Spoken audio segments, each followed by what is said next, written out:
vou começar a palestra sobre uma introdução ao pensamento político de São Tomás de Aquino, que é um filósofo medieval, é um dos principais filósofos medievais. E a primeira pergunta que pode vir à cabeça é o que um frade medieval tem a ver com a política brasileira, né? Alguns podem achar que é uma coisa muito distante, no máximo uma curiosidade, mas na realidade o pensamento tomista ele tem uma grande influência para a formação política do Brasil, por mais incrível que isso possa parecer. Você tem uma pesquisa recente, por exemplo, de um pesquisador da faculdade de Copenhague, ou seja, que é o pesquisador George Wink, que no livro dele, Brazil, A Land of the Past, ele mostra que a formação da direita brasileira, do conservadorismo brasileiro, tem raiz no tomismo. E ele mostra que desde o Brasil Império, você tem uma influência do pensamento tomista na formação política brasileira. Eu vou tirar um extrato aqui do livro para vocês, para provar isso. Eu vou ter que traduzir por cima, assim. Essas ideias, né, da direita moderna brasileira não parecem automaticamente, não exatamente chamam a atenção, porque elas geralmente são dadas como, elas já são assumidas pelos seus propagadores como verdadeiras, mas elas estão nos entrelinhas. A aceitação de certos princípios inquestionáveis dessas premissas da nova direita, juntas formam o suporte que direciona esse pensamento político. Essas premissas não foram pegas aleatoriamente de ideias importadas de pensadores estrangeiros, mas elas como parecem numa primeira vista, especialmente se alguém olha para campanhas políticas dos políticos modernos, como o Bolsonaro. Na verdade, elas formam um sistema maduro e coerente de crenças que derivam de uma fonte identificável, um núcleo de pensamento que tem como seu principal raiz o tomismo medieval. Elas foram reabilitadas como fundamento ideológico no final do século XIX pelo integrismo, e desde então se desenvolveram num rico cânon de genuíno pensamento político brasileiro, né? Então, se vocês forem ver, o pensamento político brasileiro, desde os seus primórdios, ele tem influência tomista, e ele vai se manifestar em todos os momentos políticos brasileiros posteriores. Então, se vocês pegam o patriotismo, o integralismo, a TFP, ou mesmo a direita brasileira de agora, você pega o próprio Jackson de Figueiredo, você tem vários pensadores brasileiros, como o padre Leonel Franca, o padre Maurício Penido, Mauro Penido, agora não lembro direito se era algo similar, mas o sobrenome é Penido. E vários outros pensadores, Mário Ferreira, né, também, o Gustavo Corsão. Você tem toda uma gama de pensadores tomistas brasileiros que tiveram influência política e que têm sua raiz no pensamento tomista. E por que isso acontece? Por que o tomismo veio para o Brasil?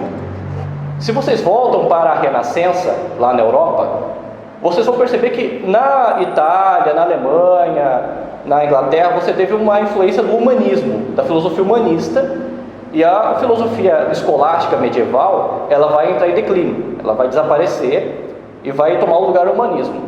Mas na Ibéria, em Portugal e Espanha, esse processo não acontece. Você tem, na verdade, uma renovação do pensamento escolástico. Então, na Espanha, você vai ter um renascimento da filosofia tomista na chamada Escola de Salamanca. Ela recebe esse nome porque a principal universidade da Espanha na época era a Universidade de Salamanca. Mas na realidade os pensadores são de diferentes universidades.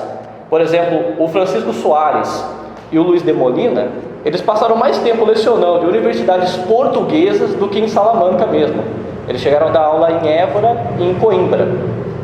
E esses pensadores vão reabilitar o pensamento escolástico para aquela contemporaneidade, e eles vão influenciar o pensamento político, filosófico, social da Espanha e de Portugal. Vai formar... Isso foi durante a União Ibérica ou depois? Não, isso foi antes, né? Foi bem antes? Sim, foi antes da União Ibérica, mas continuou depois. E esses pensadores vão influenciar a formação política desses estados e o pensamento filosófico desse povo. E eles vão ter uma grande influência, tá? Então, a Escola de Salamanca vai ser muito influente na economia. Eles vão ser a primeira escola a abandonar a ideia do valor trabalho. Eles vão entender que, na verdade, o valor dos produtos é subjetivo dos operadores do mercado, ou seja, as pessoas interagindo vão num processo de oferta e demanda, vão decidir o preço. Ele não vai ser pelo valor trabalho. eles vão estudar o valor da moeda, vão estudar o ciclo da inflação, vão perceber que as moedas têm valores diferentes em lugares diferentes, vão perceber que a inflação é um roubo, ela rouba o valor da moeda do povo. Então o Juan de Mariana, ele vai descrever que quando o rei inflaciona a moeda, o valor da moeda que está na mão do povo, ele é transferido para o rei. Ou seja, a inflação é um imposto indireto, porque ao invés do rei ir lá e pegar a moeda, ele pega o valor da sua moeda e transfere para ele, né? E também na área do direito, né? Então você vai ter os tratados de direito, principalmente do Francisco Soares. Ele vai escrever dois tratados muito importantes, que eu esqueci o nome. Um é, se não me engano, é Defesa da Fé, e o outro é sobre a lei, né? Vários outros também vão escrever sobre direito, e eles vão dar a base do chamado justnaturalismo, ou seja, a teoria do direito, onde os direitos do povo descendem de direitos naturais, que nós vamos estudar depois, né? Porque vem do São Tomás. Então o justnaturalismo vai ter um forte peso na escola de Salamanca. Inclusive todos os pelos autores que eu li sobre a escola de Salamanca, o pensamento justnaturalista de Salamanca vai influenciar todos os justnaturalistas posteriores. Então, por exemplo, Samuel Pufendorf, Hugo Grotius, John Locke e até mesmo os pais fundadores dos Estados Unidos têm influência dos pensadores de Salamanca, no que tange justnaturalismo. Eu não estou dizendo que eles são tomistas, evidentemente, mas que eles têm influência. E também na área de filosofia, metafísica, né, que aí eu não vou entrar aí porque é um negócio mais complexo. Enfim, e obviamente como o Estado português foi formado por influência jurídica, o pensamento jurídico-político de Salamanca, evidentemente isso passou para o Brasil também. Então o Brasil também foi fundado sobre a mesma base de pensamento jurídico. E o Brasil Império também. Então tem um trabalho do professor Marcos Boeira, onde ele mostra a influência da escola de Salamanca na formação da Constituição do Império. Ele vai mostrar lá, pegando os pensamentos dos constitucionalistas do Império, dos juristas do Império, mostrando que eles entendiam que a Constituição Imperial foi formada com base na teoria do direito da escola de Salamanca. Ela teve forte influência. E quando acaba o Império, a Constituição muda, né? A Constituição brasileira parou de ter influência escolástica. Hoje eu não tenho, acho que não tem mais nada quase. Mas o pensamento político continuou. Os grupos de pensamento político continuaram. E é por isso que no Brasil você tem uma tradição orgânica de tomismo. Ele não é uma coisa que foi importada. Ele faz parte da fundação do pensamento político brasileiro. É por isso que é importante nós estudarmos o tomismo, sim. Porque nós estamos estudando uma base, uma coisa que fundou o pensamento brasileiro. E que é muito importante para nós entendermos a nossa sociedade atual. E para nós termos um pensamento político brasileiro genuíno. Certo? Então agora eu vou entrar no tomismo propriamente, depois dessa introdução. O tomismo se baseia num conceito de Estado orgânico. Ou seja, que o Estado ele vem da natureza do homem. E o São Tomás então vai tentar provar como que esse processo se dá. Bom, todo homem age em vista de um fim. Então eu penso num fim, por exemplo, eu quero beber água. E aí do passo de que eu quero beber água, eu vou criar uma sequência de passos. Eu vou pegar um copo, eu vou abrir a garrafa, depois eu vou colocar aqui. Todos esses passos sequenciais que eu montei na minha cabeça, eles partiram de um fim que eu queria. E desse fim eu fiz um raciocínio. Ou seja, tendo em vista um fim, eu descrevi os meios para chegar até lá. É assim que o ser humano raciocina. É nesse processo de algoritmo, né? Quem estudou computação, né, sabe como é que funciona esse processo de algoritmo. Então o cérebro humano funciona desse jeito.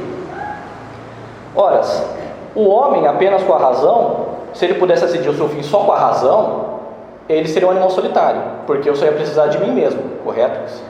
E para explicar isso eu tenho que falar uma outra coisa, que é que isso eu já falei na outra aula sobre ética. Para São Tomás, todos os entes possuem um fim próprio, que vem da sua natureza. Então, o homem tem um fim que é de acordo com a natureza dele. E esse fim é a operação própria daquele objeto. Então, a planta, ela tem uma natureza de planta. E conforme ela vai vivendo, ela vive de acordo com essa natureza. E ela busca um certo fim, que no caso é a sobrevivência da própria espécie e poder se espalhar, né? Então, a planta, ela busca a sobrevivência, ela busca crescer, ela produz os seus esporos, que vão nascer outras plantas, ou seja, ela busca a conservação dela e da espécie. E isso é de acordo com a natureza da planta, esse é o fim da planta com a sua natureza. E quando ela busca esse fim, ela age conforme ela mesma. E todos os entes do universo têm esse fim natural. Então a pedra, os animais, só que cada fim é de acordo com a natureza. Então, por exemplo, o ser humano, como ele é um animal racional, ele tem um fim de animal, que é a sobrevivência própria, ninguém quer morrer, né? E a sobrevivência da espécie. Eu quero ter filhos para que nós temos um desejo natural de ter filho, procriar, etc., para que a espécie continue. Mas isso não basta, porque o ser humano é um animal racional. Então a nossa natureza racional exige que a gente queira um fim além de só sobreviver. Nenhum ser humano consegue viver só para sobreviver por nada. Nós desejamos naturalmente um fim maior, um objetivo de vida. Tanto que quando você não tem um sentido na vida, você fica maluco. Geralmente as pessoas enlouquecem quando elas não têm um sentido na vida. E esse sentido, como nós somos racionais, ele vai ser um sentido de acordo com a razão, que vai ser você poder contemplar a verdade, você buscar a contemplação da verdade, buscar uma verdade superior. E para isso você vai precisar das virtudes, que são as qualidades morais que permitem ao homem utilizar bem a razão. Que seria no caso a prudência, a justiça, coragem. Isso tudo eu expliquei na aula de ética, então não vou explicar de novo. É só para vocês terem uma noção. Bom, se só com a razão eu pudesse sozinho atingir o fim da natureza, que é a perfeição da natureza humana, eu conseguir manifestar maximamente a minha natureza, não ia precisar de sociedade. Mas isso não é possível, porque o ser humano, ele é muito fraco. Nós não temos defesas naturais, a gente não tem um casco, não tem garras, nossa unha é uma porcaria. Nós não temos capacidade de sobreviver sozinhos. Apenas com a razão, nós não conseguimos fazer quase nada. E como sozinhos nós não conseguimos executar as operações básicas que permitem nem a nossa sobrevivência, não é nem que a gente vai conseguir usar a razão para chegar na perfeição humana. Você não consegue viver sozinho. Então nós precisamos de outros homens, para que juntos nós consigamos viver em comunidade. Então, a comunidade política surge de uma necessidade natural do homem de sobreviver e atingir o seu fim de acordo com a natureza. Por isso que o Estado é uma coisa natural, né? Do simples ao composto. Bom, a natureza, ela procede dessa operação do simples ao composto, do menos perfeito ao mais perfeito. Então, quando você nasce um bebezinho, e você vai se transformando para chegar no adulto, que é a manifestação melhor da sua natureza, né? A planta também, ela começa com uma sementinha, ela vai crescendo. Tudo começa do simples para chegar a uma perfeição. O mesmo raciocínio. Eu quero beber água.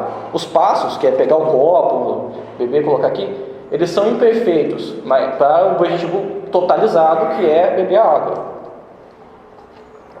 Então eu sempre procedo de um fim que ele está finalizado, né, ele está completo, e por isso eu passo por meios incompletos. Então o menos perfeito é para o perfeito, o simples é para o composto. O mais perfeito é o todo, é o fim no qual todas as partes se relacionam, né? Ora, a razão humana procede da mesma maneira que a natureza, porque ela procede da arte, né? E a arte imita a natureza, então nós devemos agir conforme a natureza age. Assim, a razão ordena tanto aquilo que é usado pelo homem, quanto outros homens. Então, por exemplo, eu quero beber água, eu vou ordenar o copo, vou ordenar a garrafa d'água, eu vou operar esses objetos para poder atingir o fim. Mas eu também posso ordenar outras pessoas. Eu posso falar, você vai lá, pega esse negócio para mim, você coloca a mesa aqui, você vai cuidar da administração. Eu estou ordenando pessoas, tendo um fim. Eu quero executar uma certa operação, por exemplo, eu quero fazer uma reunião. Aí eu ordeno as pessoas tendo em vista esse fim. Ora, essa certa ordem de pessoas tendo um fim comum é o que forma uma comunidade. É uma ordenação das pessoas de acordo com a razão. Essa comunidade tem graus de organização, sendo que o grau mais alto é aquele que vai permitir ao homem atingir não só um fim localizado, como fazer uma reunião, mas que vai permitir ao homem atingir um fim de acordo com a natureza dele, que é a perfeição humana, a finalidade da natureza humana, o pleno desenvolvimento das capacidades do homem.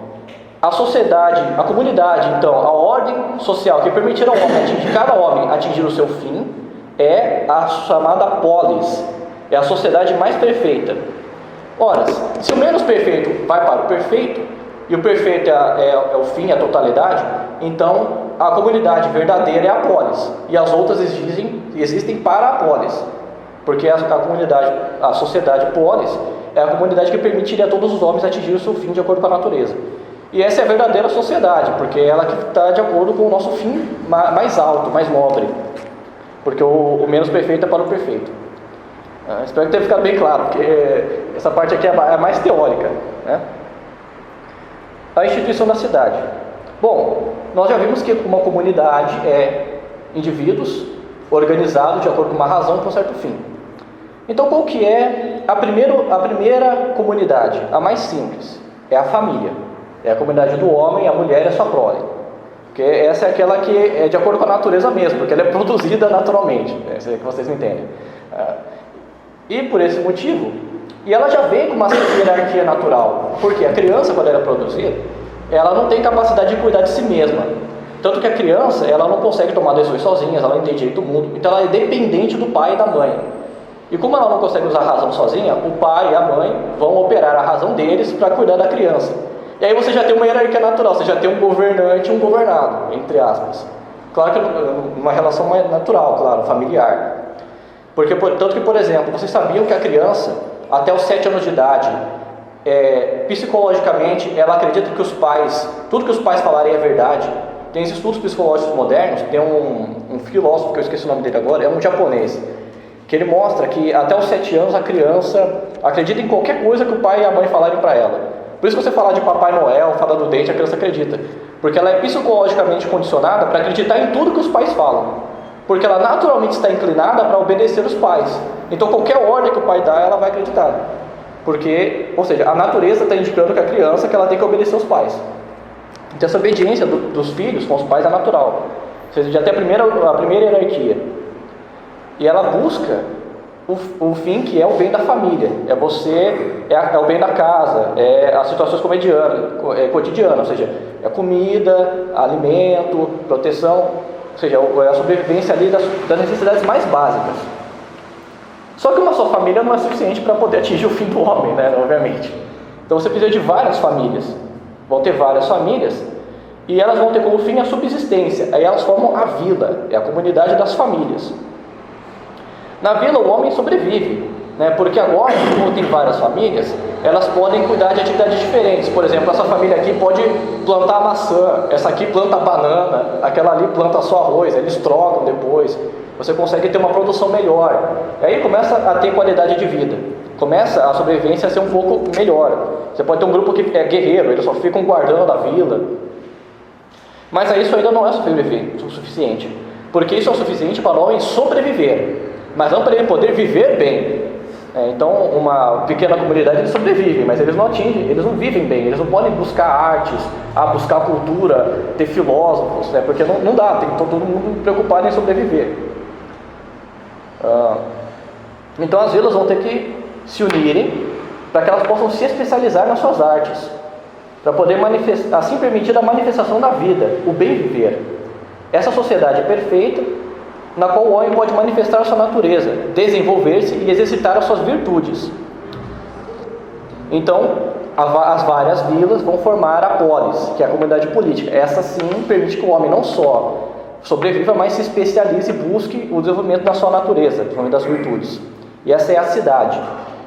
E depois você tem a nação, né, que ela vai surgir porque o São Tomás coloca que a nação precisa existir, mas por uma questão de defesa, porque as várias cidades elas podem ficar indefesas contra inimigos externos e internos.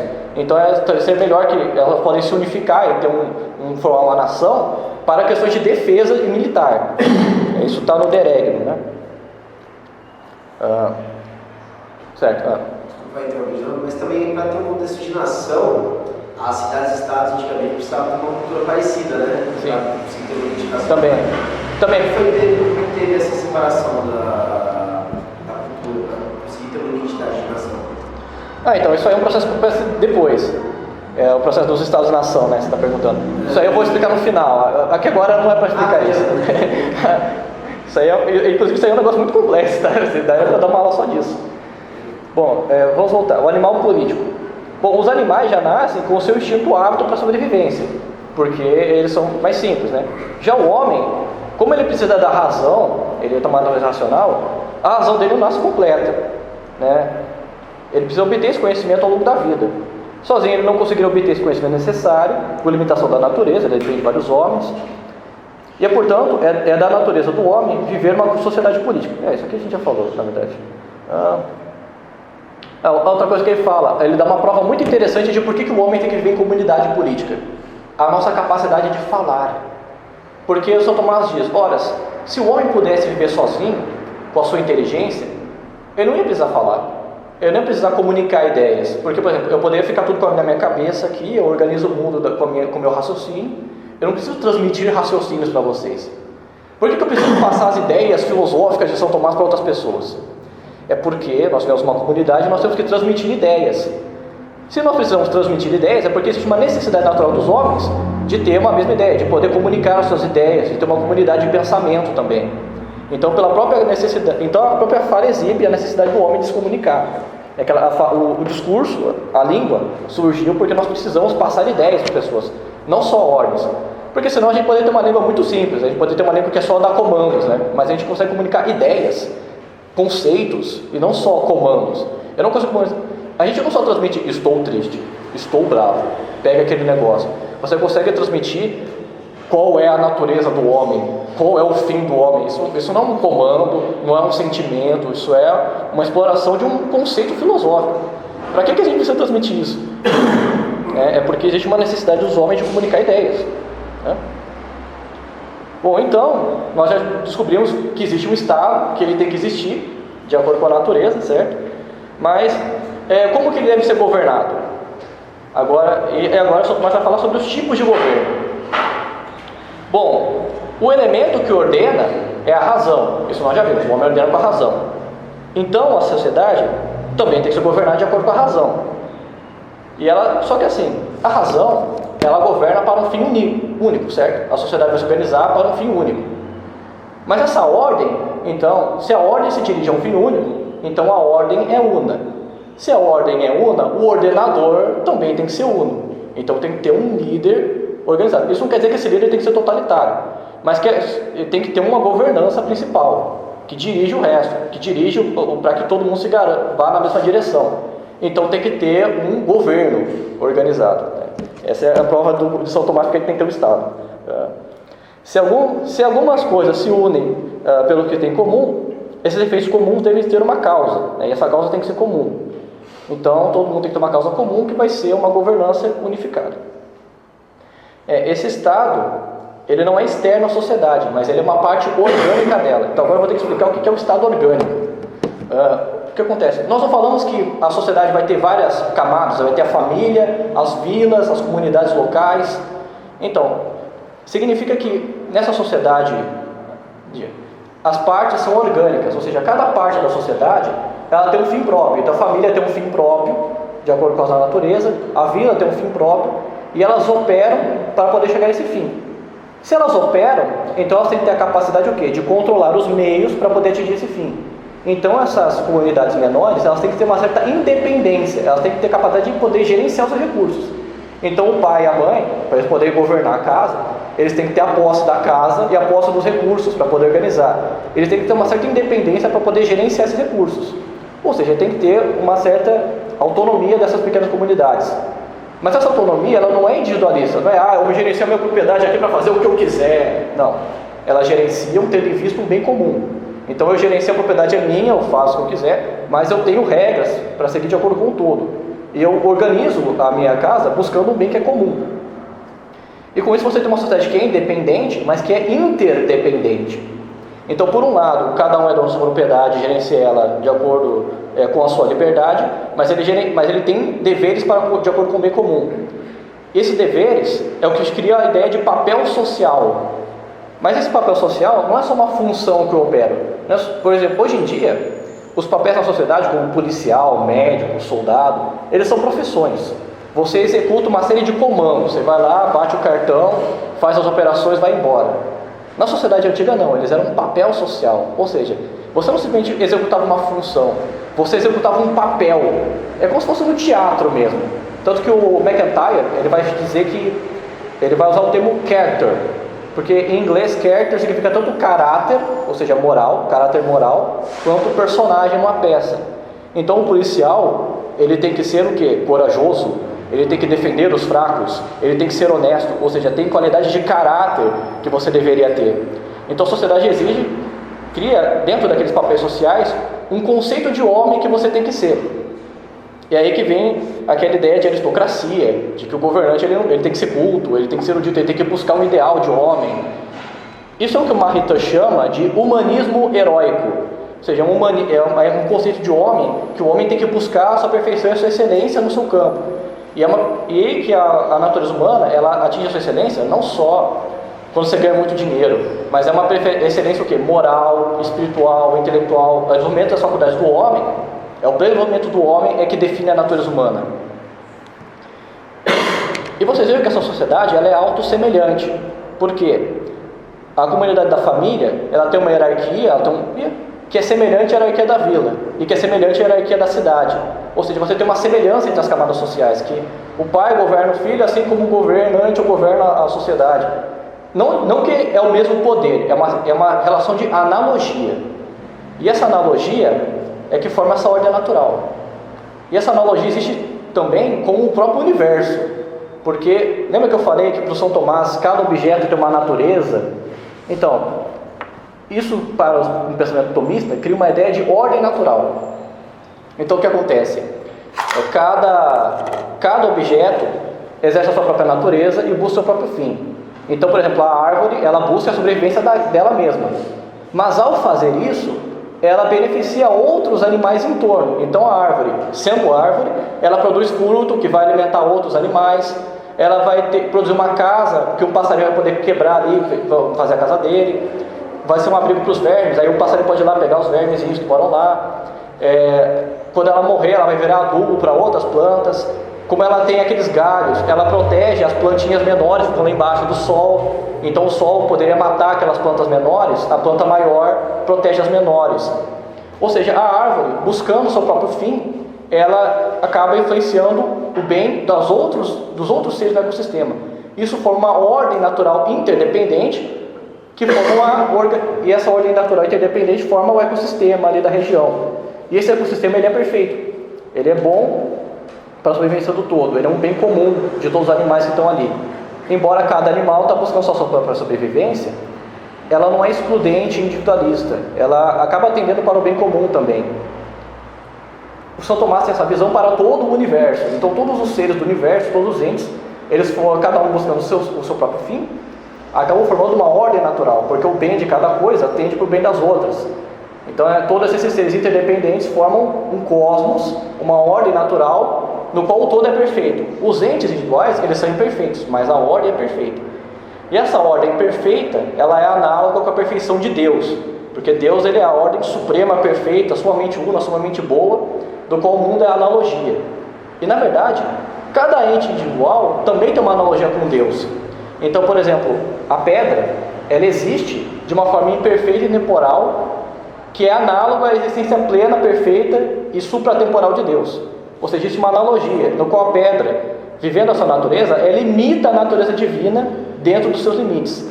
Então, cada ser, quando ele realiza a sua natureza, ele está imitando, dentro dos seus limites e dentro da sua ordem, a natureza divina. Então, você tem uma analogia de Deus com cada um dos entes, com toda a ordem no cosmos, e de cada ente com as ordens superiores. E por isso você forma uma sociedade análoga.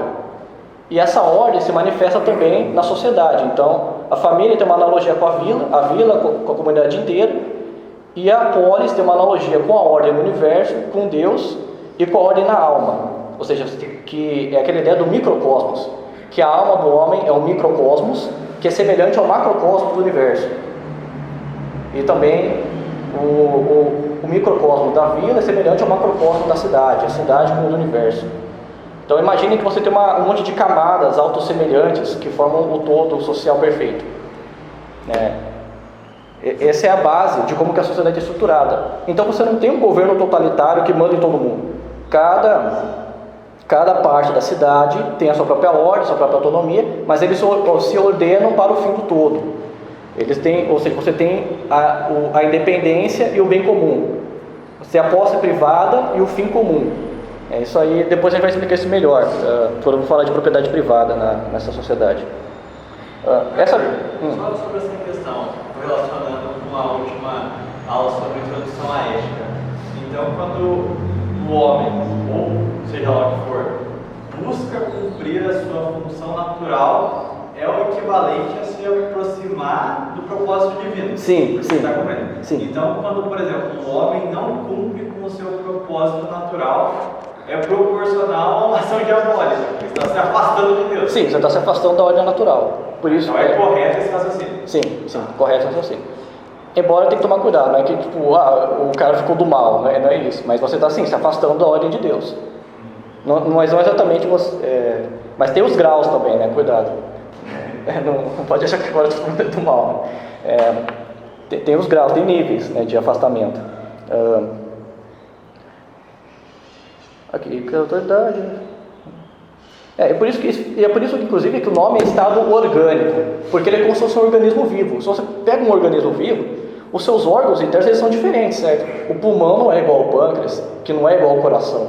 Cada um tem uma natureza própria, uma função própria, mas eles se coordenam, eles são interdependentes e formam um corpo total. Né? Mas eles têm a sua própria individualidade, né? Você não pode, ele não é um todo igual, mas é interdependente. Por isso você tem essa ideia de orgânica, uma sociedade viva. E esse todo orgânico é que forma a ordem política. E, portanto, você tem também o princípio da subsidiariedade. Ou seja, que o que é local fica no local. Então, a governança é distribuída, né, ou seja, quando eu estou governando a minha propriedade privada, eu estou fazendo um papel político, porque eu estou governando parte do Estado, entre aspas. Eu estou exercendo política ao governar as minhas coisas, porque eu estou cuidando delas em prol do bem comum. E dessa forma, você não pode, o que é local fica no local. Você só vai subindo as coisas para as instâncias superiores quando elas são necessárias. Então o governo geral só cuida do bem geral, o local tem que ficar no local. Isso está na Igreja Católica até hoje. Então o Papa João Paulo II, na centésimos anos, diz: ao intervir diretamente e responsabilizando a sociedade, o Estado assistencial provoca a perda das energias humanas e o aumento exagerado do setor estatal, dominando por mais lógicas burocráticas do que pela preocupação de servir os usuários, com um acréscimo enorme das despesas. Então o governo deveria ser descentralizado, mas tendo deveres, porque é descentralizado, você tem a sua propriedade, mas você tem que governar visando o bem comum. Então tem deveres, tem papéis sociais, etc. E aí o que acontece? Mas nem todas as sociedades vão ser desse jeito, certo? A gente está falando da sociedade que está se ordenando ao bem comum da natureza humana. Mas a gente sabe, nem todas as sociedades são assim. E nós temos que estudar as outras também. Então como que São Tomás faz para pensar como que se dão as outras sociedades? Ora, uma sociedade vai ter que ser uma ordem mesmo, uma ordem comum. Isso vai ter que ter em todas, porque senão elas vão virar uma anarquia e vão se destruir. O que vai mudar é o fim ao qual elas se direcionam. Ou seja, o que muda de uma sociedade para outra é o fim ao qual elas se ordenam. Então uma sociedade que não é essa sociedade orgânica, tradicional, ela vai mudar não porque ela vai deixar de ser uma ordem. Ela vai ser uma ordem, mas que está ordenada para um outro fim que não é esse fim de acordo com a natureza humana, que é o bem de cada homem. Por exemplo, ela pode se ordenar para o dinheiro. Aí você vai ter uma sociedade oligárquica, que o fim é ganhar grana. A sociedade ela vem para produzir mais dinheiro, é para aumentar o PIB. Esse é o função da sociedade. Então, toda a sociedade vai ser ordenada para aumentar o PIB. E esse é o fim da sociedade. Ou então, uma sociedade que tem como fim a liberdade. Não, o fim é cada homem poder maximamente manifestar sua própria vontade e fazer o que ele quiser. Essa é a sociedade da democracia. Então você vai tentar, então o fim da sociedade é aumentar o máximo possível a capacidade de cada homem poder fazer o que ele quiser sem que a sociedade se destrua, né? Assim, o cidadão virtuoso vai mudar de cidade para cidade, porque ora, o fim é o que define o fim é o que vai definir todo o resto, certo? Porque a sociedade se ordena para o fim. Então se mudou o fim, O senhor pode chegou agora? Por favor. boa tarde, bom. Quer sentar aqui na frente? João, o senhor aceita água ou o senhor não? O senhor aceita água? Não, obrigado. Boa tarde. Tudo bem? Boa tarde. Continuando então. Como o fim ele ordena toda a sociedade, se mudou o fim, a ordem social vai mudar também. E se mudou a ordem social, o tipo de cidadão vai mudar também. Então, quando você mudou o fim, agora a sociedade busca o dinheiro. A ordem social vai mudar, então as instituições daquela sociedade vão mudar.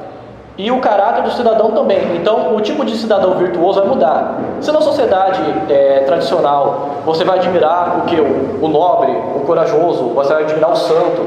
na sociedade do dinheiro você admira quem? O empresário, o empreendedor, o cara que ganhou muita grana, esse é o cara que vai ser admirado. E com isso vai mudar o que? As virtudes. Então a virtude, ao invés de ser coragem, justiça, honra, vai ser o que? Vai ser empreendedorismo, vai ser a capacidade de criar novas ideias, capacidade de poder administrar. Ou seja, as virtudes que aquela sociedade admira vão mudar, o caráter do cidadão vai mudar, a ordem política vai mudar.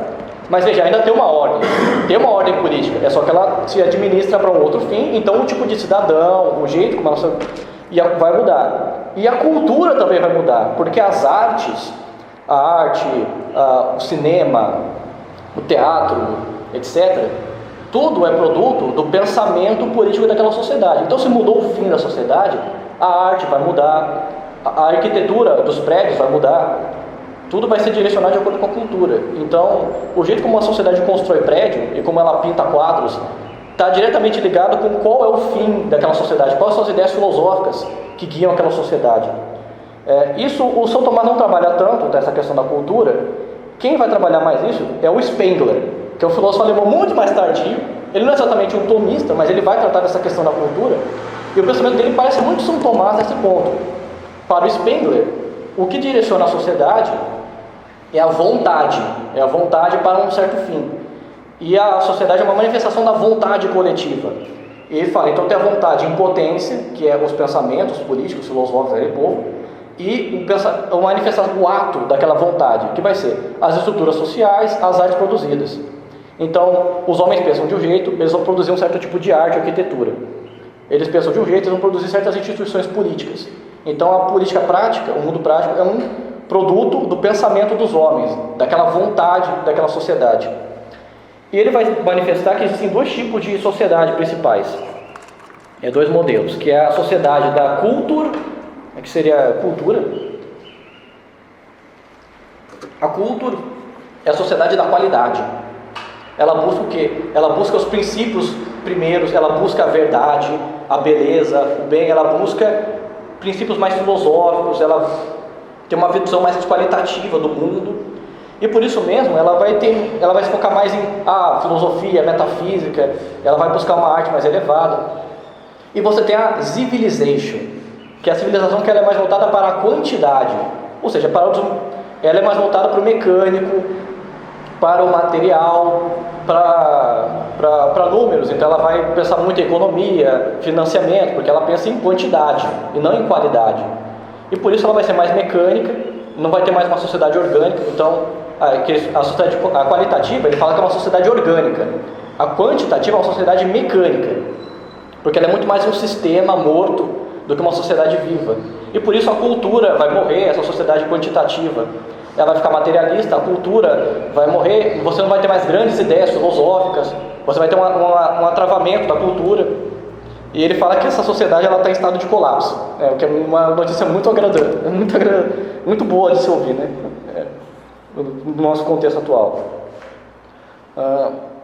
Certo. Mas você vê que tem uma relação entre dois pensadores, né? É bem interessante isso. É só que o Spengler ele fala da cultura, o São Tomás não está tratando desse ponto. Mas qual então é o melhor tipo de governo? Bom, para o São Tomás, já que você tem essa sociedade orgânica, mas que ela tem que ter um objetivo comum, tem que ter um líder comum, porque a razão se ordena para uma unidade, então tem que ter um rei. E como você tem uma sociedade que a virtude importa, então tem que ter um sistema que é aristocrático, tem que ter monarquia, porque o rei porque é uma ideia que o governante que não simplesmente é o operador de uma função, ele tem que ter um certo ideal de homem, ele tem que ser um rei, né? Mas que ela tem que ser descentralizada. O rei não tem que ter poder supremo. Por quê?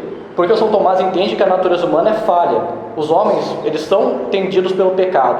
Por isso, se você der poder na mão de um homem e não der nenhuma responsabilidade, ele vai usar isso para o mal. Portanto, tem que ter restrições ao poder do rei. Como que você faz isso? Primeiro, descentralizando a sociedade.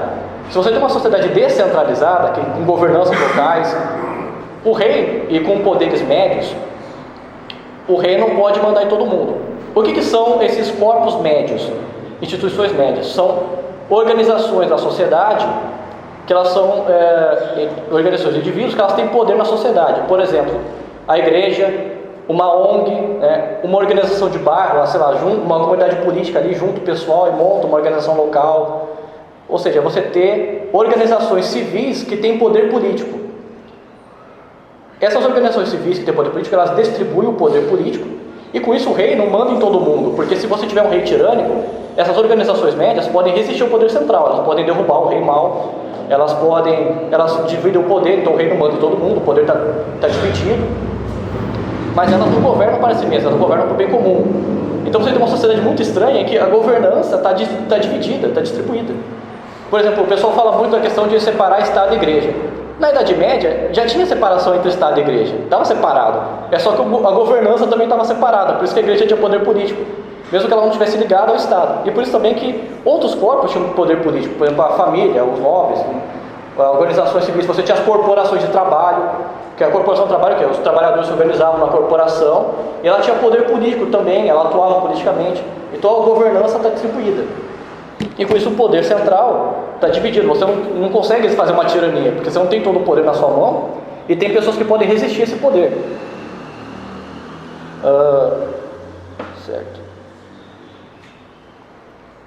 E agora, aqui sobre o bem comum, eu já falei um pouco, né? O bem comum é o fim ao qual a cidade se destina, que é o bem de cada um dos cidadãos. Ou seja, é você criar as condições para que cada cidadão individual possa atingir o pleno desenvolvimento da sua natureza, ou seja, desenvolvimento moral, intelectual, espiritual do homem, né? Para que nós possamos atingir o melhor da nossa natureza, nós possamos ser a melhor versão de nós mesmos.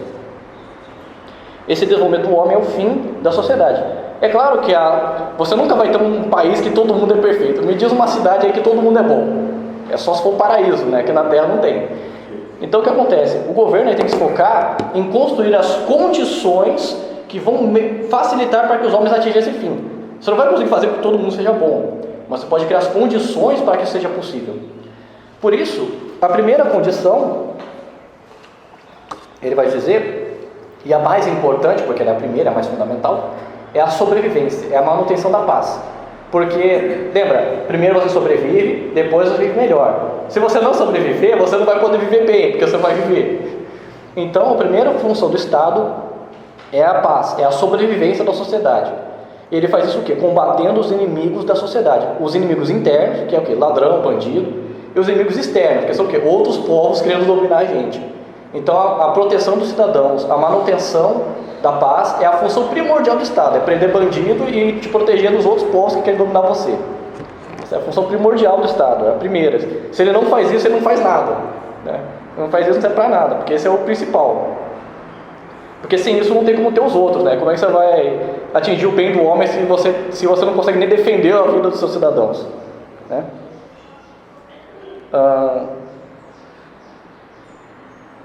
Aqui. Aí vem a questão da distribuição da virtude. Ora, se o bem do homem é que ele se desenvolva para atingir o fim da sua natureza, e para isso ele tem que ter a virtude, então a virtude dos cidadãos é uma preocupação da República. Por quê? Porque a virtude, ela ajuda a sociedade.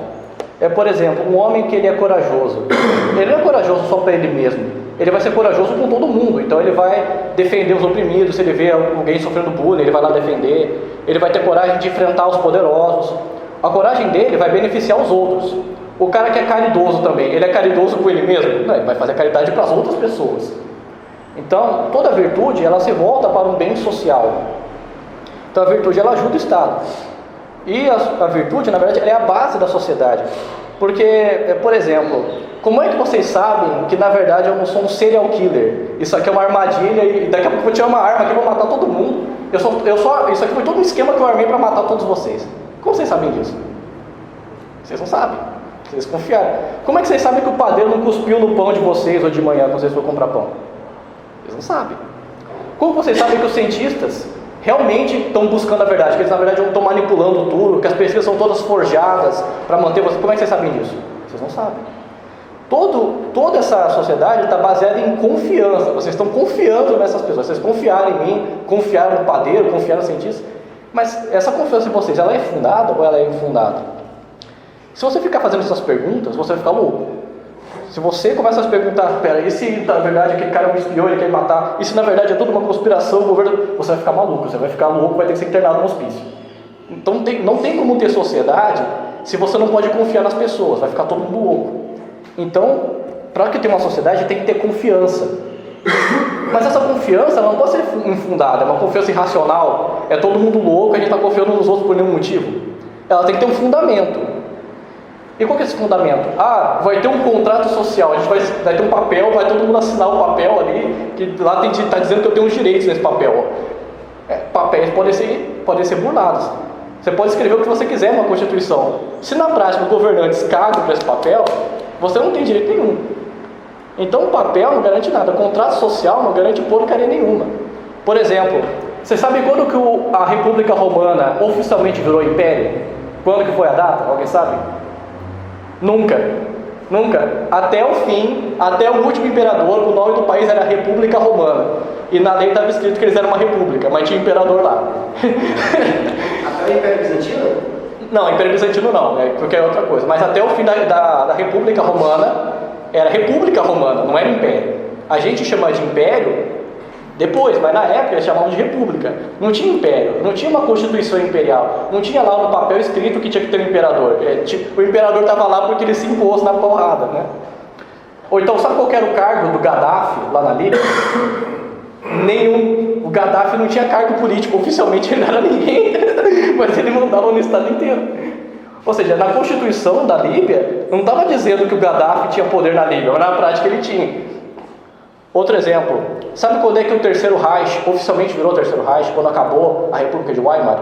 Nunca. Oficialmente, o Terceiro Reich ainda era a República de Weimar. A Constituição era a mesma, estava lá todos os direitos políticos, mas na prática tinha o Führer lá. Né? Na prática não tinha. A República acabou na prática, mas no papel ainda tinha a República de Weimar. O nazismo não anulou as leis, ele só cagou para elas. Ele começou a implementar um monte de coisa e foda-se. Ou seja, papel não garante porcaria nenhuma. No final das contas, a única coisa que fundamenta a confiança na sociedade é a virtude dos indivíduos. É a moral de cada uma das pessoas. É você ter uma confiança de que aquelas pessoas são honestas. É a honestidade do sujeito que garante a confiança nele. Então, no final das contas, a base da sociedade é a virtude dos cidadãos. Se você tiver uma sociedade que é virtuosa, não vai ter nazismo, não vai ter esse tipo de coisa, porque os cidadãos vão ter uma qualidade melhor, não vai ter esse tipo de coisa. Isso, inclusive, é necessário até nas relações comerciais. Por exemplo, o Adam Smith, que é o pai do capitalismo, ele escreve naquele livro dele, Teoria dos Sentimentos Morais. Ele diz lá, numa sociedade em que todo mundo é ladrão, todo mundo é trambiqueiro, todo mundo fica se enganando, não tem como ter capitalismo, não tem como ter comércio. Como é que você vai vender um produto se todo mundo é trambiqueiro, se está todo mundo roubando uns aos outros, todo mundo tentando passar perto do outro? Vai ter comércio. Como é que você vai poder vender? Se você não pode confiar no comerciante, como é que você vai poder comprar alguma coisa dele? Como é que você vai poder vender para alguém se você não tem confiança que aquela pessoa vai te pagar mesmo, que ele não vai só roubar você? Não tem como ter comércio. Então até o mercado precisa de uma base moral. Uma sociedade moral não tem como ter comércio, porque você não tem como confiar nos outros.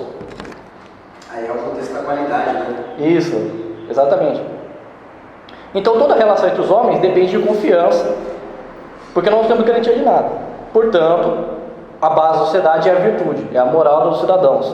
Portanto, o vício corrompe a sociedade, porque ele vai contra o bem comum. Né? Se a moral, se a virtude vai para o bem comum, o vício vai contra o bem comum. Então uma sociedade viciada ela vai corromper o tecido social. Um exemplo disso é aquele imperativo categórico do Kant.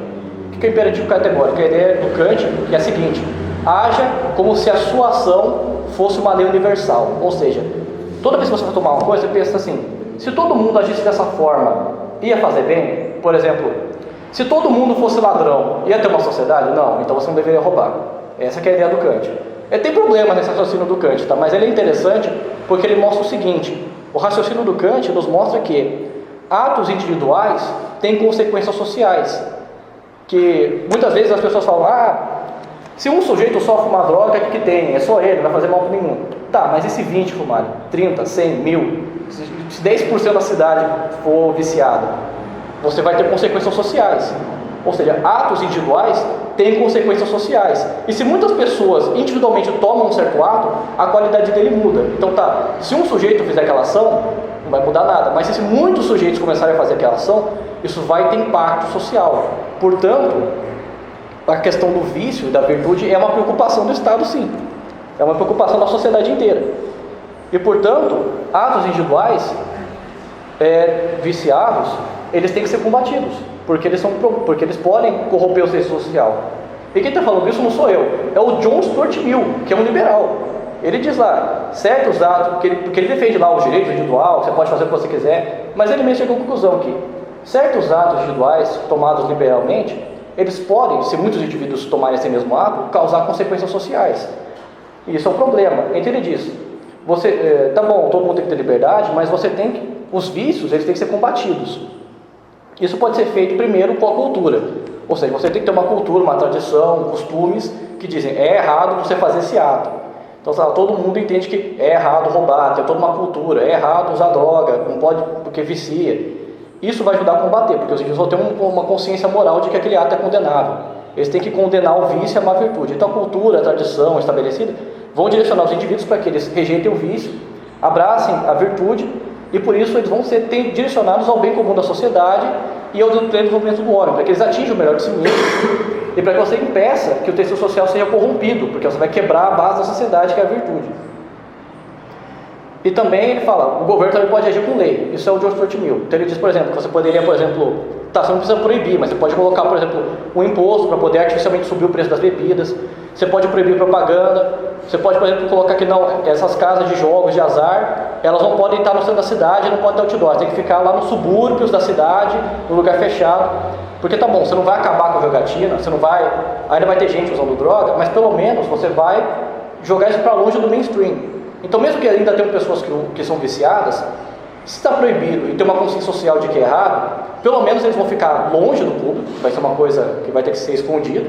Então, a maioria da sociedade vai estar vacinada contra isso, e você vai diminuir o uso. Você não vai acabar, mas pelo menos você vai combater de alguma forma. Isso é o John Stuart Mill, não sou eu. Que vale dizer um liberal, mas aqui você pode ver como o liberalismo vai mudando com o tempo. Assim, o homem bom coloca o bem público acima do seu e pensa nos outros antes de si. Ele sacrifica seus prazeres em prol do todo. Agora vamos falar da propriedade privada. Bom, eu já falei, na verdade, que São Tomás, ele condena a propriedade coletiva dos bens, ele vai contra o comunismo.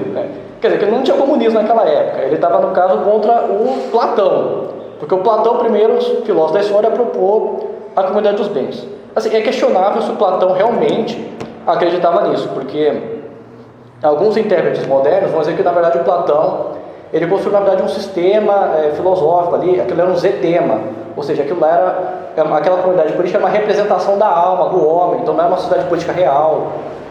Mas eu não vou entrar nisso porque eu não vou analisar Platão aqui, senão vai ter que ser outra aula. Mas enfim, o Platão não é só para vocês saberem, não é que o Platão defendia isso de verdade, é questionável se ele realmente defendia isso. Mas está lá no livro. Então São Tomás condena a comunidade de bens. Por quê?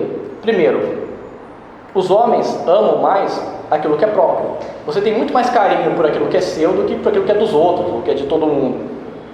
Então, por exemplo, você tem mais proximidade com o que é da sua família, com seus amigos, do que com o estranho. Então, a comunidade dos bens iria destruir o zelo e as amizades entre os cidadãos. Porque se é de todo mundo, você pode jogar a culpa para o outro. Sei lá, esse terreno é de todo mundo. O Zezinho cuida, é dele também, foda-se. O Zezinho, o João cuida, é dele. O João, a Maria cuida, é dela também. Aí ninguém cuida de nada. Porque todo mundo pode jogar a responsabilidade do outro. Ninguém vê aquela propriedade como sua, como parte do meu eu, como uma coisa que me é devida. Eles veem como uma coisa estranha, alienígena. Então eles não vão ter zelo pela propriedade comum. Eles vão ter zelo pela propriedade própria, por causa do amor que o homem tem para consigo. Segundo, tornam os cidadãos preguiçosos, que é o que eu falei, você pode jogar a responsabilidade para o outro. Ninguém trabalha. Terceiro, a disputa vai ser maior, as pessoas vão brigar. Porque essa ideia de que a propriedade comum vai criar paz, porque vai ter todo mundo amigo, é uma ilusão. Por quê? Porque a vontade de ter coisas não vem da propriedade privada, vem do homem, vem do coração do homem, vem do pecado, vem da sua vontade de querer ter mais que o outro. Então, se a propriedade for comum, os homens ainda vão ter vontade de ter mais que o outro. A diferença é que agora eles vão tentar fazer isso com subterfúgios, eles vão tentar subverter as propriedades, vão tentar centralizar na mão deles. Ou seja, você ainda vai ter disputa. E vai ser pior, por quê? Porque lembra que eu falei que você administra uma coisa de acordo com a razão e para um fim comum? O que acontece? Para que uma administração seja boa, tem que ter um único fim e os meios para ela. Agora, e se tem duas pessoas com dois fins diferentes? Não, me dá isso aqui, não, eu quero fazer isso, não, eu quero fazer isso aqui, não, tá. Vai ter mais disputa, porque cada um quer uma coisa, o outro quer outra. Eles vão se matar até alguém conseguir alguma coisa. Então a disputa vai ser maior, porque aquela propriedade que é comum, ela vai ter vários fins que são diferentes, porque cada um quer usar para um fim diferente. E aí eles vão se matar para ver qual fim que vai se sobrepujar. Então você vai ter mais briga e não menos.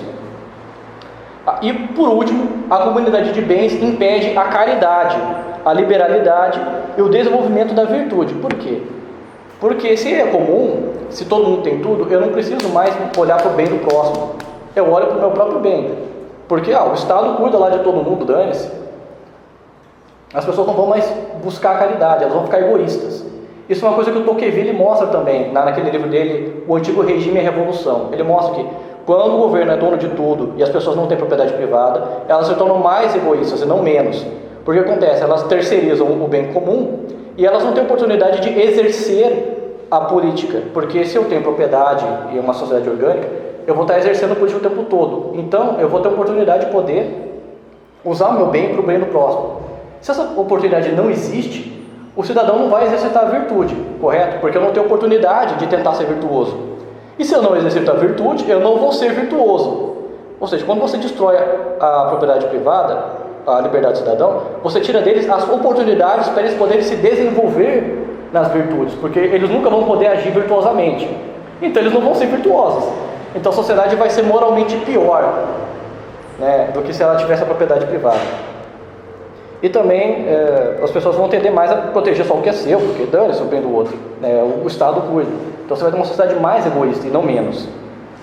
Ele também condena a igualdade de riquezas, todo mundo tem a mesma riqueza, que é a ideia do Faléias, que o Faléias diz que não, todo mundo deveria ter a mesma quantidade de riqueza. Então tem propriedade privada, mas é tudo igual.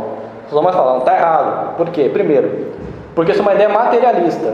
É você achar que tudo se resolve no dinheiro, que a disputa da sociedade se dá pela desigualdade da riqueza. No entanto, a disputa vem da vontade do homem. Então, mesmo que todo mundo tenha a mesma riqueza, a vontade do homem de ter mais que o outro vai continuar. Então, ainda vai ter disputas. Na verdade, elas vão ficar mais acirradas, né? Isso não iria diminuir disputas, porque a disputa vem do vício. Assim, o povo sem virtude vai brigar de qualquer jeito, mesmo que tenha igualdade do dinheiro. E também não é bom que todo mundo ganhe a mesma coisa, porque aqueles que trabalham e se esforçam mais deveriam ganhar mais. Porque a sociedade deveria ser equitativa e não equalitativa. A equidade é cada um receber de acordo com o seu feito. Então, olha, quem se esforçou mais, teve grandes ideias, deveria receber mais. Quem se esforçou menos, deveria receber menos. Então, uma sociedade que equaliza as riquezas, ela cria injustiça. E, na verdade, ela cria um desincentivo à justiça. Para que eu vou operar melhor? Para que eu vou fazer um bom serviço? Para que eu vou tentar ser honesto? Se eu vou ganhar a mesma coisa que aquele sujeito que é um vagabundo. Então, dane-se. Isso vai desincentivar o bem operar da sociedade. Então seria melhor que as pessoas ganhassem mais, quando elas merecem. Então a melhor solução, porém o São Tomás também acha que é ruim uma sociedade individualista, que todo mundo tem a sua propriedade, solta para si e dane-se o outro. Então qual que é a solução? É você ter a posse privada, o uso público.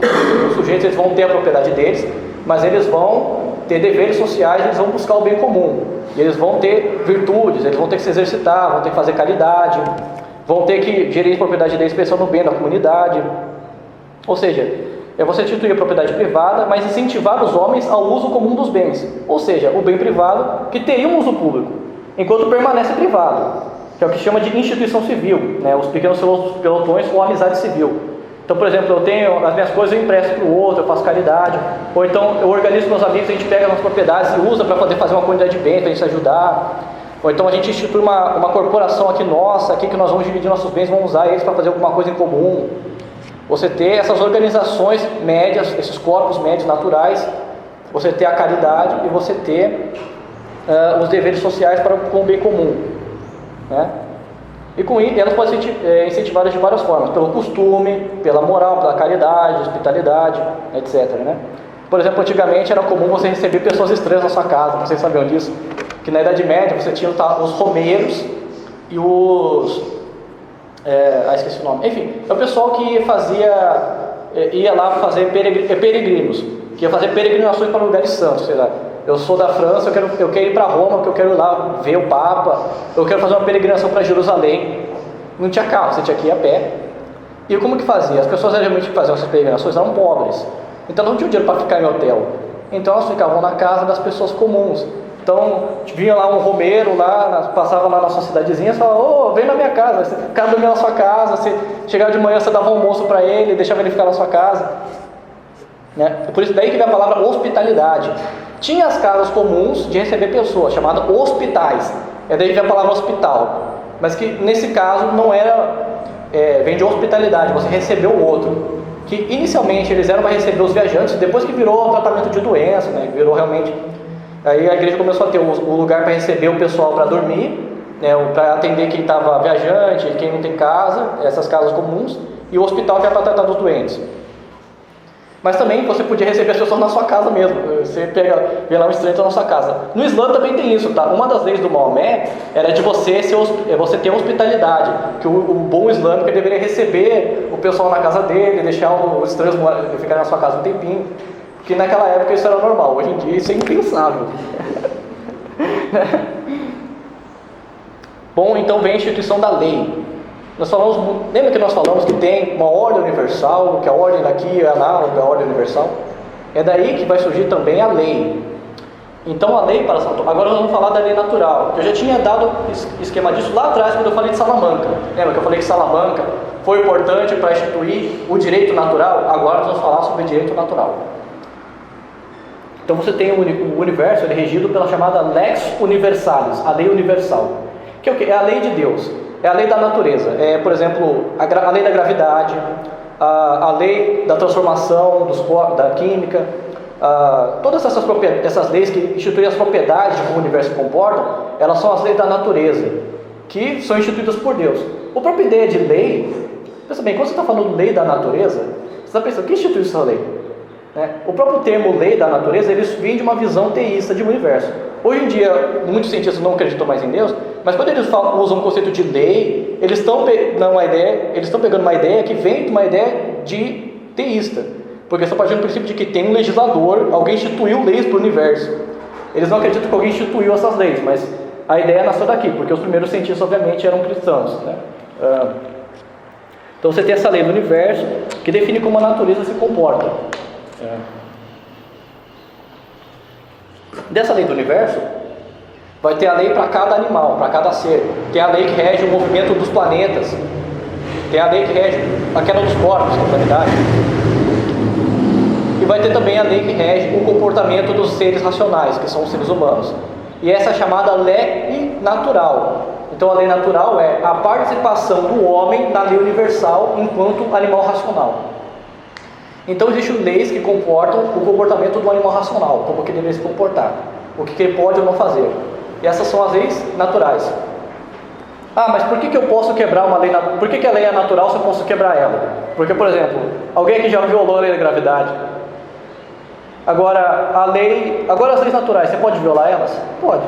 Se você roubar, não vai quebrar o universo, né? Se você violar a lei natural, não acontece nada. Por que é assim? Porque a lei natural é uma lei para seres racionais, correto? Ou seja, lembra que eu falei que o comportamento da coisa vem da natureza? Então, pela natureza do objeto, a natureza da lei. Os corpos, a queda dos corpos, ela se dá por uma natureza de criaturas irracionais. Então ela se dá ela não se dá pela razão e pela vontade, ela se dá por imposição. Então a gravidade se impõe em você, não está nem se você gostou ou não. Você não precisa acreditar na gravidade para ela funcionar, né? Agora, uma lei que ela rege seres racionais enquanto eles são racionais, ela vai se dar de acordo com a natureza desse ser. E qual que é a natureza do ser racional? É a deliberação.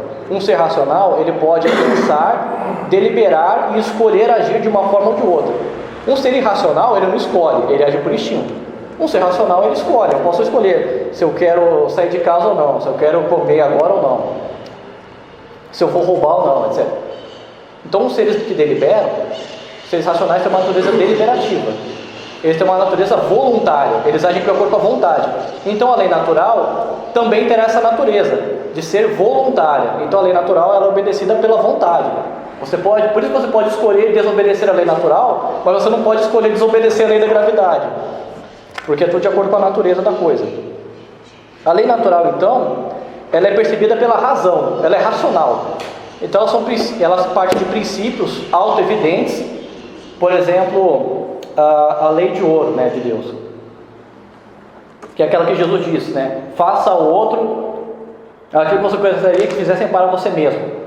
Esse é um princípio inviolável. Por exemplo, dele você diz que você não deve roubar. Eu não quero ser roubado, então eu não vou roubar. Eu gostaria que as pessoas me ajudassem quando eu estou precisando, então eu tenho que ajudar os outros. Esses princípios, então, teria princípios auto-evidentes, que todos os seres humanos conseguem perceber. Por isso que em todas as sociedades, você vai chegar à conclusão de que roubar é errado. Sociedades completamente nada a ver uma com a outra, sei lá, chinês, os povos lá das ilhas, um grupo indígena numa ilha aleatória, todos eles instituíram que roubar é errado, porque isso é uma coisa que é da natureza humana. Deus imprimiu isso no coração do homem, porque é de acordo com a natureza do homem. Só que desses princípios naturais, você consegue chegar em raciocínios. Então, por exemplo, não pode roubar. Se eu tomei de você, se eu inflacionei a moeda, eu estou roubando o valor da moeda do povo. Logo, inflacionar a moeda é errado. Veja, não é que na lei natural está lá sobre a inflação. O princípio natural é não tomar do próximo aquilo que é dele. Mas por raciocínio, eu chego à conclusão de que inflacionar a moeda é um crime. Porque inflacionar a moeda está roubando, então inflacionar a moeda é errado. Isso se chama de conceitos segundos. Então você tem os princípios primários, e pelo raciocínio eu chego em deveres segundos. Leis secundárias são derivadas da lei principal, né? E com isso e esses princípios, como eles são descobertos com a razão, eles vão sendo explorados racionalmente. Então, conforme com a razão, com o debate, com o discurso, nós vamos desenvolvendo, descobrindo. Não é que você inventa direitos, você descobre os direitos. Eles já estavam lá com base no princípio, você só tem que descobrir. E da lei natural surge a lei humana. Porque, por exemplo, roubar é errado. Tá, mas aí tem um ladrão, o que a gente faz com ele? Cada povo vai decidir uma coisa diferente. Põe ele numa cadeia por 5 anos. Corta a mão dele. Na Arábia é assim. Dá umas chibatadas nele, sei lá. Aí alguns povos vão falar, não, cortar a mão tá errado. Não, chibatada é muito ruim, vamos só prender ele. Então, cortar o ladrão, deixa ele solto. As sociedades vão se envolver de forma diferente. Então, embora a lei natural seja universalmente errado roubar, como você vai cuidar do ladrão, vai variar de sociedade para sociedade. Essa é a lei humana, ou seja, é a aplicação prática da lei natural. Então, quando eu digo, o ladrão vai ficar 5 anos na cadeia, eu estou fazendo uma aplicação prática do princípio natural. Essa aplicação prática, ela é arbitrária. Por quê? Por que é 5 anos? Por que não 7? Por que não 10? Por que não a chibatada? Por que não pode dar chibatada nele? Por que não pode cortar a mão dele? Isso aí vai ser decidido no debate, na discussão. Então, cada povo vai chegar em coisas diferentes. Mas o que é igual é o princípio. O princípio, não roubar, é igual. Agora, o que faz com o ladrão vai variar. Mas essa variação, ela é de acordo com a lei natural. Ou seja, você toma a lei natural como princípio, e desse princípio você vai chegar na conclusão de o que eu faço com o ladrão. Você não pode ir contra a lei natural. Ou melhor, você não poderia ir contra, porque aí vem uma pergunta: e se o governo for contra a lei natural? E se o governo falar, não, nós vamos soltar os bandidos, dane-se? E se o governo começar a oprimir os cidadãos? E se o Estado começar a pisar em cima da lei natural, ou oprimir os direitos? E aí, o que a gente faz? São Tomás também pensou sobre isso. Então ele pensou, o povo tem que ter um direito de derrubar o governo. E aí veio o direito de derrubar o governo. Na Idade Média. Quem achou que na Idade Média tinha direito de derrubar o governo? Então, o São Tomás não é o único, tá? O João de Salisbury, que também é um bispo, ele vai falar, a lei feita pelo rei, que fere a lei natural, ela é injusta, e o governante que governa contrário à lei natural, ele é tirano. E não só é justo desobedecer às leis injustas, como é glorioso matar o rei. Sim, pode matar o rei. Então, e isso vai ser passado também. Então, São Tomás diz, o governo que fere a lei natural, ele se torna tirano, e por isso ele perde o direito de governar sobre o seu povo. Se ele perder o direito de governar sobre o seu povo, então você pode derrubar ele, né? Remover. Porém, São Tomás também pensa que, por outro lado, não exatamente as pessoas que vão derrubar o rei são boas. Pode ter consequências ruins. Por exemplo, remover o tirano pode ser pior que mantê-lo. Porque, por exemplo, se a revolução falhar, o rei vai ficar mais tirano. Por exemplo, você tenta dar um golpe no rei mal, aí falha. Aí vai falar, agora eu vou matar todo mundo mesmo, para não ter mais revolução. Você pode deixar o rei pior. Ou então, caso eles ganhem, pode ser que as facções que chegaram ao poder tenham um conflito entre si. Por exemplo, derrubou o rei, mas derrubou uma colisão de 3 facções. E as 3 não concordam entre si. Então, vai ter uma guerra civil, as facções vão começar a se matar. Aí você vai ter uma guerra pior do que o regime anterior. Terceiro, pode ser que o cara que chega ao poder, o revolucionário, ele seja mais cruel e mais tirano que o rei. Na verdade, isso é muito provável, sabe por quê? Porque o sujeito que ele teve a capacidade de liderar uma revolução, teve sangue frio para sair matando os seus próprios concidadãos, para ir lá matar o rei, ele é uma pessoa boa? É uma grande chance que não. Grande chance de que ele seja um sujeito que só quer tomar o poder mesmo, que ele está a fim de oprimir todo mundo, e que ele seja alguém muito pior, muito mais psicopata do que o rei, porque ele foi formado pela guerra. Um sujeito que chegou ao poder no sangue, matando todo mundo, oprimindo todo mundo, ele vai ser uma pessoa boa? Ele vai ser um rei justo? É grande chance de que ele vai ser um puta do filho da puta, né? Por isso que na revolução, geralmente os governos revolucionários são piores do que o rei que eles derrubaram. Por exemplo, o Robespierre, ele era muito mais cruel do que o rei da França, né? A Revolução Francesa mandou guilhotinar mais de 20, 30 mil pessoas. O rei Luís XVI mandou guilhotinar quase nada, com isso. Na verdade, o rei Luís XVI, ele era um rei muito mais piedoso do que a Revolução. Tanto que ele tentou negociar, ele tentou fazer reformas políticas. Agora a Revolução foi todo mundo para a guilhotina. Revolução Russa também. O Stalin é muito pior do que o Kaiser que estava lá no poder, o Tsar que estava lá no poder antes. E assim por diante. Porque da própria natureza da Revolução, dá o poder para os sujeitos mais sanguinários, que os piores chegam ao poder. Então São Tomás viu, a Revolução é um problema. Então há uma grande chance, e outra coisa, é muito mais provável então que um rei justo seja tirado do poder de forma injusta do que o contrário. É muito mais provável que um grupo de revolucionário vagabundo derrube um governo honesto para poder tomar o poder do que o contrário. Isso é um problema. Qualquer semelhança com a realidade. Exatamente. Porque São Tomás ele é realista. Ele entende que todo ser humano é falho. Então o rei pode ser falho, mas o povo pode ser falho também. Os revolucionários podem ser falhos. Todo mundo pode ser desviado para o mal. Então você não pode dar crédito para... Você não pode separar um grupo é sempre o herói, o outro é sempre o vilão. Não, todo mundo é pecador. Então qual que é a solução? Primeiro é a tolerância. Os cristãos podem, por exemplo, tolerar e usar o martírio e a paciência, como foi no Império Romano, que o imperador romano matava todo mundo e os cristãos não faziam nada. Eles só esperaram e um dia o império acabou. Você pode fazer isso. O segundo você pode derrubar os malvados através de atitudes pouco perigosas. Por exemplo, você pode ter instituições médias que reduzem o poder central, que é o que a gente já discutiu antes. Se é uma sociedade orgânica com poderes médios, você reduz o poder central. Então, por exemplo, na Idade Média, o rei não podia fazer o que ele quisesse, porque tinha os nobres. Então, muitas vezes o rei queria passar uma reforma, queria impor um imposto, os nobres locais falavam, não, eu não vou impor esse negócio não. Aí o rei voltava atrás.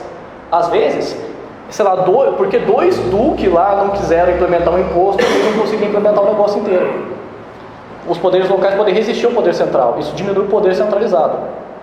Segundo, essas instituições menores, elas podem derrubar o governo de uma forma pacífica.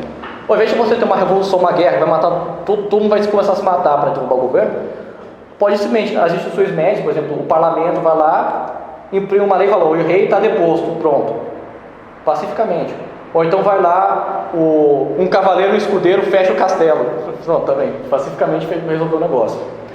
Ou seja, você tem instituições médias capazes de resistir ao poder central, elas podem derrubar o governo de uma forma pacífica, com um mínimo número de mortos e uma revolução sangrenta. Então, no caso, seria melhor você ter esses corpos médios que podem resistir ao poder central e derrubar o rei de uma forma pacífica. Isso é São Tomás, tá? O Rua de Mariana fala que qualquer um pode matar o rei, mas é outro filósofo. Porque obviamente vai variar, mas o do São Tomás ele prega a prudência, né? Bom, esse direito de derrubar o Estado está presente até hoje no Catecismo da Igreja Católica. Se você pegar o Catecismo na página 220 e pouco, 2022, se seria pouco, a parte trata honrar pai e mãe. Lá tem a parte do Estado. E lá fala, se o governo está contra a lei natural, o povo pode derrubar o governo. Está lá no catecismo da Igreja Católica, para você ver. Até hoje está lá. Inclusive Ok, mas agora vamos para o Estado moderno, que você tinha perguntado lá atrás, certo? Bom, no Estado moderno, a lei é baseada em nada. Isso é uma coisa que o MacIntyre mostra muito bem. O filósofo Alasdair MacIntyre, que ele mostra naquele livro dele After Virtue, que se você pega a Constituição de Direitos Humanos da ONU e você lê lá todos os papéis, todos os protocolos da ONU, você vai perceber uma coisa, que os direitos humanos da ONU não tem base filosófica, não tem base científica, não tem base na razão, não tem base em nada. Nada. Eles são baseados em porcaria nenhuma. Eles dizem, você tem direito disso e disso e disso. Por quê? Não pode fazer outra coisa. Por quê? Não tem porquê, não tem razão, não tem uma ordem, não tem nada. Eles são baseados em nada.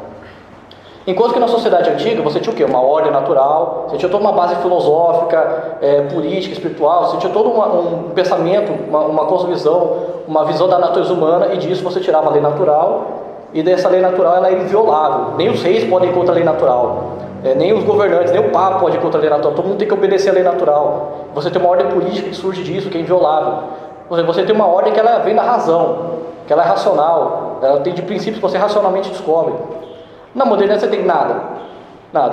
Os governantes eles impõem umas leis lá e vai-se o melhor. Arthur, desculpa a parte da ONU. Todos os países que são membros, o que eles fazem? Eles fazem uma lei comum, ou seja, eles pegam todos os países, vê qual que é a lei comum entre todos e eles entram no acordo que pode ou não pode. Essa é a base fundamental da ONU. Sim, mas não é uma base filosófica, é puramente uma filosófica, mas é a base governamental. Mas cada membro tem uma base. Por exemplo, o Brasil é aliado da ONU, certo? Também, sim, certo? Sim. Qual que é a base governamental do Brasil? Você pega o contexto dela e ele introduz. Então, não tem uma base própria da ONU, mas todos os países membros têm. Isso entra em senso comum. Não, mas depende, porque o que acontece? Na política moderna, as leis elas são decididas por disputa e pela politicagem. Então passa a lei que você conseguir reunir poder político para impor ela. Não tem mais uma base assim, não tem mais base nenhuma. O ponto mais importante das próprias bases da ONU é que os signatários todos possuem aquelas leis. Mas a ONU tem o Estatuto da Mulher e os Emirados Árabes fazem parte da ONU. Você tem um monte de problema. Você tem... Todos os estados participantes concordam com aquelas leis. Mas assim, bom, assim, mas a questão é a seguinte, aqui a lei moderna meio que perdeu essa questão de base e ela vira o quê? Uma disputa de poder. Então o MacIntyre vai dizer, na política moderna você tem um conflito de forças e o resultado da política prática é o quê? A disputa de quem consegue imprimir a sua vontade lá. Mas na Constituição está dizendo isso. Se você tem força política, você tem deputado suficiente, você controla lá os mecanismos internos, você consegue impor o que você quiser. Não tem mais base nenhuma. Essa disputa, ela vai de conflitos, ela vai gerar leis que são produtos de lutas, de conflitos, de interesses, mas que eles são produtos de disputas, não produtos de raciocínios. Não tem debate, não tem razão. Você acha que tem discussão filosófica na Câmara dos Deputados? Não tem. Agora, o que acontece? Você teve então um processo. Como que se deu esse processo? Você teve um processo de expansão do Estado moderno e de morte do Estado orgânico. O que acontece? Você tinha um Estado orgânico, ele vai sendo morto e substituído por um Estado mecânico. Ou seja, que agora as instituições elas vão sendo tomadas pelo Estado e vira um sistema mecânico, onde o Estado ele não é mais uma parte orgânica da sociedade, mas ele é um meta-social. Ou seja, ele está fora da sociedade. Por isso que hoje a palavra Estado e sociedade elas são separadas. Antigamente era uma coisa só, não tinha diferença entre Estado e sociedade, era uma coisa orgânica. A separação é porque agora o Estado era um meta social e controla o resto. E controla um sistema mecânico, não um sistema vivo orgânico. Como que isso foi feito? Na base do roubo e da expropriação. Então você teve um processo de expropriação e destruição da sociedade orgânica. Por exemplo, na Inglaterra você teve a lei do enclosure, a lei dos cercamentos. O que foi isso? Você tinha lá, as vilas tinham propriedades comuns, tinha a propriedade lá que todo mundo plantava junto. O governo foi lá, tomou as terras e deu para outras pessoas. E deu para proprietários beneficiados. Toma a terra de todo mundo e distribui para os amigos do governo. Na França, a mesma coisa. A Revolução Francesa foi lá, tomou as terras de todo mundo, tomou a terra do nobre, tomou a terra da igreja e distribuiu para os beneficiados amigos do governo. Na Espanha não, perdão. Isso é mais para frente. Na Alemanha também, os príncipes usaram a Revolução Protestante como desculpa para poder tomar a terra da igreja, tomar os mosteiros, invadir, tomar as casas, distribuir tudo, para passar os recursos para a mão do governo. Eles tomaram então escola, hospital, orfanato, aquelas instituições de caridade que eram todas orgânicas, elas foram sendo tomadas e estatizadas na base da porrada. Até a igreja foi estatizada, como a igreja da Inglaterra, que é uma igreja estatal. A igreja da Inglaterra é como se o Brasil abrisse a Cristobras, uma igreja estatal de religião. É basicamente isso. É basicamente isso. E eles se expropriaram. Então, por exemplo, na Inglaterra e na Alemanha, os nobres entraram nos templos, eles começaram a roubar tudo, pilhar o templo mesmo, catar tudo que tinha de valor lá e enfiar na mochila, assim. A riqueza dos nobres da Inglaterra foi feita roubando coisa da igreja. Sabe, você viu a coroação do rei Carlos III, que aconteceu recentemente? Aquela catedral onde ele foi coroado, a Abadia de Westminster, aquilo era uma igreja católica, ela foi roubada e agora é uma igreja estatal. O bispo da igreja é o próprio rei, é propriedade do governo, é uma igreja estatal. Também, sabem aquela catedral da França, a catedral de Nossa Senhora? Notre Dame? Isso, Notre Dame? Ela é uma igreja estatal também, a propriedade é estatal. Não, mas a propriedade é estatal. A Saint-Chapelle também é estatal. O que acontece? O governo foi lá, roubou as propriedades, roubou a terra da igreja, roubou o hospital, roubou e colocou tudo como estatal. Na Itália, a mesma coisa. Quando teve a unificação italiana, o governo italiano foi lá e começou a roubar o hospital, roubar a escola, roubar o orfanato e colocar tudo como estatal. Na Alemanha também, você teve durante o século XIX o chamado Kulturkampf, que significa guerra cultural. Que o Bismarck falou, eu vou destruir a igreja católica. Ele começou a avançar um monte de lei para roubar a propriedade da igreja, roubar o hospital, roubar a escola, proibir, fechar instituições religiosas. Portugal também, na Revolução do Porto, em 1830, o governo instituído começou a fechar orfanatos, fechar hospital, fechar ordens religiosas, expulsar os religiosos do país. Começou a regular, proibir que os padres tivessem vida política, diminuir os direitos políticos. Na França, no século XX, por exemplo, em 1907, saiu um escândalo que havia um esquema do governo junto com a maçonaria para impedir que oficiais do exército que fossem católicos pudessem ser promovidos. Os caras faziam um dossiê da sua vida e se ele tivesse lá católico, você não conseguia ser promovido no exército, que era para que não tivesse nenhum oficial que fosse dessa religião. Então você começou a ter toda aquela sociedade orgânica, as corporações de ofício, que eu falei lá atrás também, foram destruídas na base da lei. Então vocês começaram a proibir as corporações de ofício, esmagar. E também a tirar a independência das vilas. Lembra que eu falei que era descentralizado, cada vila tinha seu próprio governo? Na França, cada vila tinha a sua própria constituição. Então você tinha uma vilazinha, ela tinha o próprio sistema de governo dela, tinha o próprio sistema político. Então, sei lá, numa vila era a democracia direta, o pessoal se reunia na árvore e eles votavam em comunidade além da cidade. Na outra era uma democracia que tinha prefeito, na outra tinha os intendentes, na outra tinha um conselho comum. Cada cidade tinha sua própria lei, seu próprio sistema de governo. O que o rei da França, os reis absolutistas, com o apoio da burguesia, fizeram? Começaram a esmagar a liberdade local dessas cidades, destruir esses governos locais para poder unificar tudo na Constituição Geral. Então o processo de formação do Estado moderno foi o quê? Destruir a independência local para unificar tudo numa Constituição centralizada. Isso foi feito com a aprovação do iluminismo. Porque vocês acham que o iluminismo, os iluministas eles defendiam a liberdade, defendiam a igualdade? Não, eles defendiam o totalitarismo. Sabe do que o Voltaire chamava os pobres? Ele chamava ele de le calère, que significa a ralé, os pé rapados, os rotos, os pobres, né? Ele odiava pobre. O que ele queria era o governo do déspota iluminado, ou seja, o Estado centralizado com uma elite de intelectuais que manda em todo mundo. Então, para ele, o pobre não tinha que ter autoridade, não tinha que ter independência, não, ele tinha que obedecer ao Estado Central. Por quê? Porque o que tem que reinar é a razão. E o pobre, ele não tem razão, ele é selvagem. Nós, os intelectuais, nós temos a razão e por isso nós temos o direito de mandar em todo mundo. Então nós vamos destruir. O Napoleão foi totalmente influenciado nessa ideia moderna. Né? Sim, Napoleão faz parte desse sistema. Então eles destruíram as independências locais e centralizaram tudo. O Sacro Império também, tá? O Sacro Imperador, o último Sacro Imperador, ele começou a destruir as hierarquias locais para centralizar o poder nele. Então ele começou a querer acabar com os reinos menores, querer centralizar a língua. Na Prússia aconteceu a mesma coisa. Então você vai destruindo os poderes locais, centralizando tudo. E com isso você vai matando a sua sociedade orgânica para poder ter o Estado centralizado. E tudo isso foi feito o quê? Financiado pelas sociedades secretas. Isso não é conspiração, isso é histórico. O movimento de maçonaria, então a Revolução do Porto, maçonaria está envolvida, a Revolução Francesa, maçonaria. A Revolução na Itália, que tem envolvimento da carbonaria, que é uma cópia da maçonaria, é a mesma coisa, só com outro nome. Pode parecer conspiratório, mas isso é verdade. Se você for no Wikipedia, se você for no Brasil Escola, tem artigo lá sobre a carbonaria e sobre o envolvimento deles na unificação italiana. Tá? Isso não é conspiratório, isso é fato histórico. Isso tem envolvimento desse tipo de pensamento liberal, de sociedade secreta para a formação do Estado moderno. E também de nacionalismo, tá? Porque esse processo de unificação, ele tinha base de grupos que eram nacionalistas, só que eles eram nacionalistas liberais. Que a gente às vezes acha que o nacionalismo é uma coisa, liberalismo é outra, globalismo é outra. Não.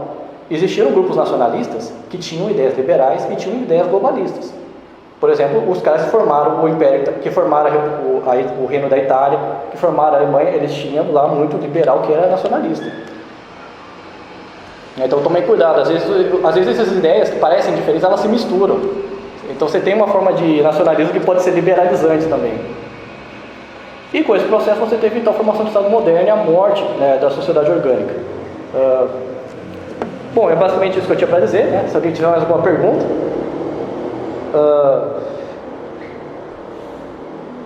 Correto? E a última coisa é que o McIntyre vai mostrar que as justificativas para o Estado antigo não valem para o Estado moderno. Porque o Estado moderno ele não se coloca mais como defensor da cultura, da propriedade comum, do bem comum, não, ele se coloca o quê? Ele é simplesmente uma unidade administrativa burocrática. É uma grande burocracia que organiza tudo. Ele não tem justificativas racionais, morais para governar todo mundo. Porque ele foi construído na base do roubo. Né? Bom, obrigado então.